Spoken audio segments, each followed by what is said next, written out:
네, 시장에서 해석이 계속해서 난무했었던 그런 뉴욕 증시였습니다. 국내에서도 이제 금요일장 앞둔 상황에서 이제 어떻게 우리가 봐야 되는 건지 오늘도 기준을 잡아보도록 하겠습니다. 자, 오늘 연결고리의 유안타증권 송태현 과장 전화로 만나보겠습니다. 과장님 안녕하세요. 네, 안녕하세요. 네. 자, 오늘도 연결고리의 주제부터 먼저 공개하겠습니다. 오늘의 주제입니다. 자, 연준의 매파적인 발언에도 불구하고 반도체 섹터가 강세를 띄었다. 그죠? 어제 좀 밀린 것도 있어서 간밤에 저가 매수 들어온 걸로 대략 알고 있는데요. 좀 더 자세하게 분위기가 좀 안 좋음에도 불구하고 성장 중인 반도체가 괜찮았습니다. 어떻게 볼까요? 말씀하신 것처럼 지수 자체가 그렇게 큰 방향성은 있었던 건 아니었습니다만, 반도체 섹터가 의외로 견조한 흐름이 나왔다라고 보시면 될 것 같고요. 연준의 인사들 같은 경우에는 계속적으로 매파적인 발언을 하고 있음에도 불구하고 시장에서에 대한 금리라든지 아니면은 이제 금리 인상의 확률 자체가 그렇게 변화가 없었다는 점이 결국은 이제 이 미국 증시 역시나 방향성이 이 잭슨 미팅 전까지는 모호할 가능성이 상당히 높다라고 보시면 될 것 같습니다. 그래서 연준 인사들의 매파적인 발언을 좀 보게 되면은 이 제임스 블러드 세인트 루이스 연 총재 같은 경우에는 9월에도 75bp 인상에 대한 부분을 지지한다라고 이야기를 했습니다. 인플레이션의 정점에 이르렀다고 말할 준비가 되지 않았기 때문에 계속적으로 금리 인상을 빠르게 진행해야 된다고 얘기를 하고 있고요. 연말까지 목표 금리를 3.75에서 4% 정도 이야기를 하고 있는데 지금 현재 이제 3.25에서 3.5%가 연말까지 이제 목표 금리로 대부분의 연준 인사들이 이 생각을 하고 있는 부분이었기 때문에 그보다 조금 더 금리 인상을 해야 된다라고 이야기를 하고 있고요. 닐 카스케리 미니폴리스 연의 총재 같은 경우에는 저번에 이제 매파로 돌아섰던 부분이 있었었는데 여전히 다시 한 번 더 반복되는 주장을 하는 부분이 있었습니다. 연말까지 기준금리를 한 3.9%까지 이제 올려야 된다라고 이야기를 했고요. 내년 말까지는 4.4%까지도 인상을 해야 된다라고 이야기를 하게 되면서 역시나 매파적인 발언을 했다라고 보시면 될 것 같습니다. 그렇다고 해서 꼭 매파적인 발언만 있었던 것은 아니었는데 이 웨리 데일리 샌프란시스코 연은 총재 같은 경우에는 너무 적게 정책을 구사해 인플레이션이 고착화돼 이를 해소되는 것을 원하지는 않지만 해소할 수 없게 되는 것을 원하지는 않지만 반대로 과도하게 정책을 구사해서 경제를 필요 이상으로 긴축을 하는 것도 원하지 않는다라고 언급을 했습니다. 그리고 에스터 조지 캔자스시티 어느 총재 같은 경우에도 인플레이션이 우려되지만 얼마나 빨리 금리를 인상하는가에 대해서는 당국자들이 계속 토론을 할 것이다 라고 이야기를 하게 되면서 보다 좀 신중한 이러한 발언을 나왔던 부분이 있었습니다. 그래서 연준의 이러한 이제 인사들이 발언에 계속적으로 매파적으로 나왔던 부분이 상당히 많았었는데 월가에서는 미 연준이 7월 FOMC 의사록에서는 앞으로 통화정책의 전개에 대해서 새로운 정보는 확인되지 않았다라고 언급을 했습니다. 그리고 이제 9월 20일에서 21일에 예정된 FOMC를 앞두고 8월의 경제 지표들이 금리 인상의 속도 조절을 이루어질지 결정하게 될 것이다. 라는 다소 원론적인 내용의 이야기가 나오게 됐고요. 아까 말씀을 드린 것처럼 미국의 10년 국채 금리 같은 경우에도 어제는 그렇게 크게 움직임이 없었었고요. 미국의 2년 국채 금리 같은 경우에는 오히려 6.2bp가 하락을 하게 되면서 3.2%로 이제 마감이 되었습니다. 그리고 이제 CME 패드워치를 보게 되면은 9월달 50bp 인상 확률 관련돼서 59.5에서 60% 거진 움직임이 좀 없었었고요. 75bp 인상 확률 같은 경우에도 40.5%에서 40%로 조금 줄어들게 되면서 6대 4의 이런 확률로 50bp 인상 확률을 조금 더 높게 보고 있다라고 보시면 될 것 같습니다. 그래서 이것이 사실상 뭐 경제 지표가 다시 한 번 더 나오게 되면서 변화가 되느냐, 뭐 요걸 좀 지켜봐야 되긴 하겠지만 아직까지 시장에서 더 빠른 속도로에 대한 이런 이 금리 인상의 속도 조절 이런 부분은 그렇게 크게 나오고는 있지 않다라고 보시면 될 것 같습니다. 네, 말씀해 주신 대로 잭슨 홀 미팅이 오기 전까지는 좀 방향성을 좀 탐색을 할 것 같다라는 생각 들고 또 의원들 내부적으로도 이런 금리에 대한 속도, 폭과 관련해서 의견이 조금은 다양하게 나오고 있다는 점을 짚어주셨습니다. 자, 이날 시장에서는 내부적으로 이제 정유 관련된 종목들 그리고 반도체가 긍정적인 흐름을 보여줬었는데요. 하나씩 좀 보겠습니다. 자, 우선은 정유 쪽부터 체크해 보겠습니다. 유가가 이제 90달러 회복을 했네요. 네, 유가가 다시 한 번 더 90달러까지 이제 올라오는 모습을 보였었고요. 다만 천연가스 가격은 움직임이 소폭 하락을 하게 되면서 둘이 방향성 자체가 같이 움직이지는 또 않는 모습을 좀 보였습니다.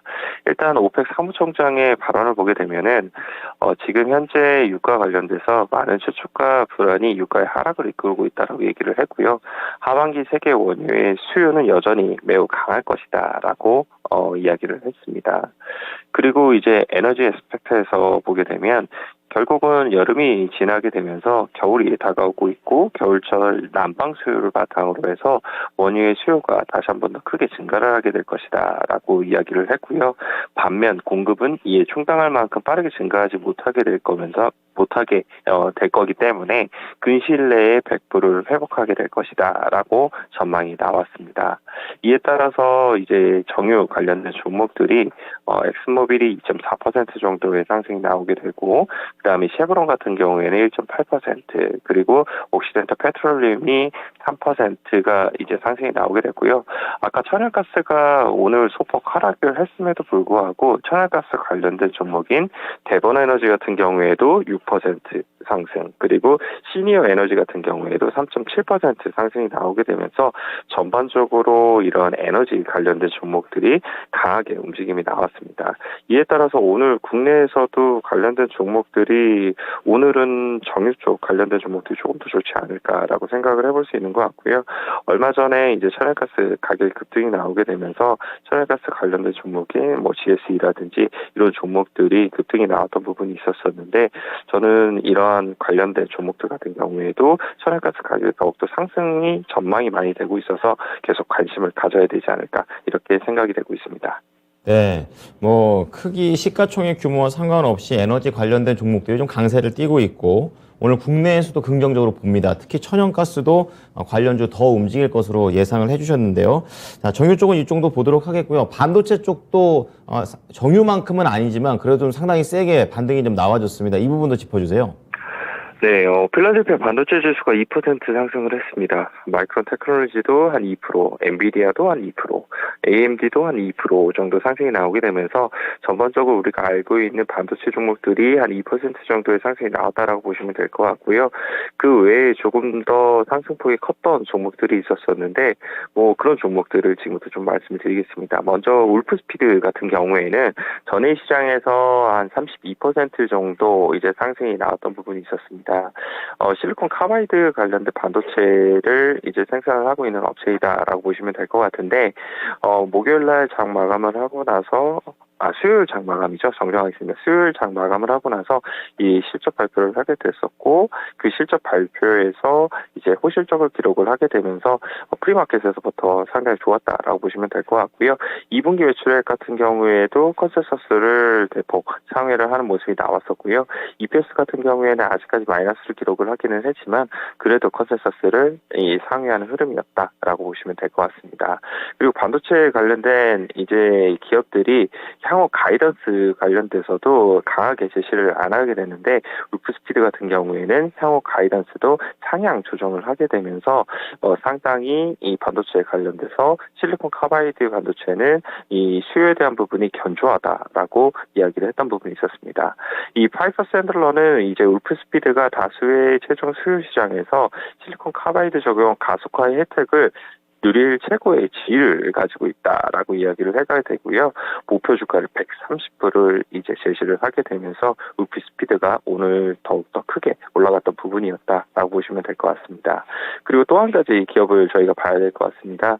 바로 어플라이드 머티리얼즈인데 일단은 오늘 한 2% 정도의 상승이 나왔었는데 장 마감한 이후에 실적을 발표하고 추가적으로 한 2% 정도의 상승이 나오고 있습니다. 역시나 이제 이제 실적을 보게 되면은 컨센서스를 매출액도 그리고 EPS도 모두 다 상회하는 흐름이 나왔다라고 보시면 될 것 같고요. 게리 디커스 CEO의 이 발언을 보게 되면은 지속적인 공급망 문제가 우리의 수요를 충족시킬 수 있는 능력을 제한하기는 했지만 우리는 계속적으로 고객의 출하량을 늘리게 되면서 침체기보다 더욱더 좋은 실적을 앞으로도 우리가 이 발표를 할 수 있을 것이다라고 언급을 하게 됐습니다.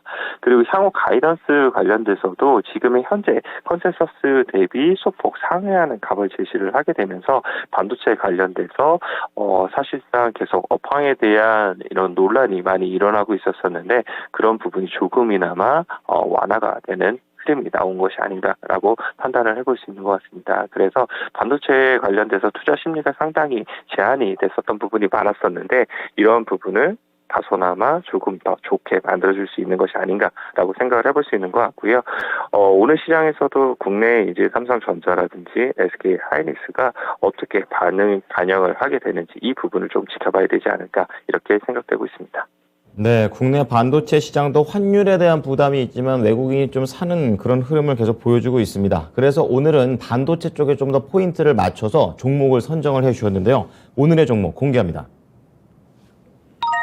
네, 오늘은 한 종목이네요. TCK가 되겠습니다. 자, TCK 어떤 관점에서 바라볼까요, 과장님? 반도체 섹터 내에 속해 있다라고 보시면 될 것 같고, 아까 이제 울프스피드 이야기를 하게 되면서 실리콘 카바이드 반도체 관련된 부분을 말씀을 드리게 됐었는데, 이 TCK 같은 경우에는 실리콘 카바이드 링을 이제 공급을 하고 있는 업체이다라고 보시면 될 것 같습니다. 이에 따라서 2분기 실적 같은 경우에도 컨센서스를 상회를 하게 되면서 실적에 대한 모멘텀이 매우 탄탄하다라고 보시면 될 것 같고요. 삼성전자의 P2 라인, 그리고 SK 하이닉스의 M16 공장이 계속적으로 가동률이 올라가게 되면서 실리콘 카바이드 링에 대한 출하량이 계속적으로 증가가 되고 있다고 보시면 될 것 같습니다. 이런 흐름 자체는 상반기에만 국한된 건 아니고요. 하반기에도 계속적인 이제 가동률에 대한 부분이 더욱더 상승이 많이 나올 것으로 예상이 되고 있어서 하반기의 실적에 대한 모멘텀을 더 기대해 볼 수 있다라고 보시면 될 것 같고, 오늘 실리콘 카바이드 관련돼서 더 이슈가 조금 더 될 수 있는 부분이 있게 될 텐데, 국내에서는 관련된 기업이 많이 없다는 점에서도 TCK로에 대한 수급에 대한 부분이 더욱더 몰릴 수 있는 부분이 있다라고 보시면 될 것 같습니다. 그리고 이제 지난 5월달 보게 되면은 이 공장 신설을 위한 부지 확보를 위해서 TCK가 자금을 집행을 했다라고 이제 공시 내용을 볼 수가 있으실 텐데, 이 TCK 같은 경우에는 사실 이런 이 캐패스 증대에 관련돼서 상당히 보수적인 기업임에도 불구하고 이러한 이제 부지 확보를 부분을 지금 준비를 하고 있다라는 점을 봤을 때는 향후에도 이 관련된 섹터에서 증가가 상당히 많이 될 것으로 예상을 하고 있는 것이고, 지금 부지 확보에 대한 내용을 보게 되면은 현 공장의 부지보다도 훨씬 더 큰 면적에 대한 부분을 확보했다라는 점에서 봤을 때는 장기적인 관점에서도 TCK를 조금 더 가져가셔도 되지 않을까라고 생각을 해볼 수 있는 것 같습니다.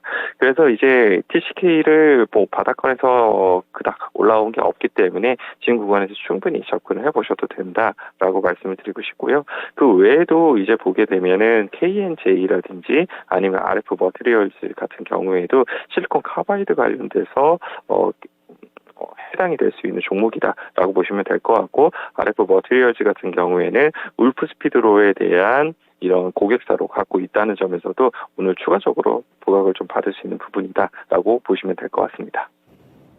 거의 12만 원 근처가 어제 종가고 장중에도 분위기 좋았었는데요. 목표가만 설정해 주세요.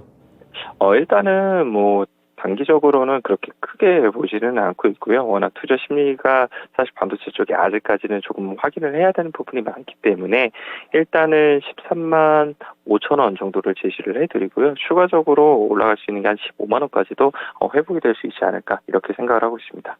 네. 자, TCK 목표가까지 정해 주셨습니다. 오늘 시장에서 반도체 관련해서 잘 보도록 할게요. 과장님 한 주 동안 고생 많으셨습니다. 네, 감사합니다. 네, 오늘 유한타증권 송태영 과장은 실리콘 카바이드 반도체와의 초점을 좀 맞추셨습니다. TCK가 되겠고요. 최근에 지금 3거래일자 상승세를 타고 있는 흐름이고 지금 목표가를 우선 흐름을 좀 안정적으로 보자는 측면에서 1차 13만 5천 원을 제시했고 그리고 15만 원까지도 추가적으로 상황이 나아졌을 때를 고려해 주시면서 하반기 실적 기대감까지 얘기를 해 주셨습니다. 자, 지금까지 투자 판단에 도움이 될 수 있는 정보를 제공해 드렸습니다. 하지만 특정 종목의 상승과 하락을 보장하지는 않으니까요. 이 부분 참고해 주시기 바랍니다. 오늘 장도 잘 시작하시기 바랍니다. 고맙습니다.